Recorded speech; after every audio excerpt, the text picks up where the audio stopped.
Siguro kaya si Attorney Bello kasama si Ma'am Elsa.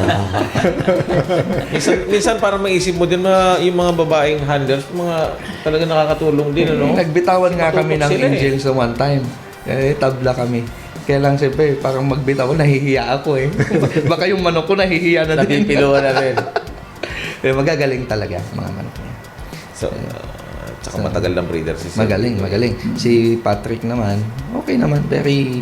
Kasi ako ang pointing ko is from Boss PA. Kasi yun, kasama kami sa Cebu. Yun kung anong ina-apply, yun din ina-apply ko.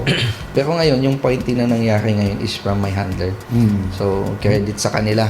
Kasi magaling talaga sila. Napagalaw ng maayos ang manok, hindi ko na pinakailaman yung pointing nila kung anong ginawa nila sa manok. Bitaw ka na lang, boss. Bitaw na lang ako. Well, tinatanong ko sila kung okay ba ang manok, maayos ba, maayos ang galaw, pwede bang pustahan, pwede ba, gano'n. Ayun, hanggang doon na lang ako. Pero pangit naman, sasabihin ko, ako yan, pero hindi.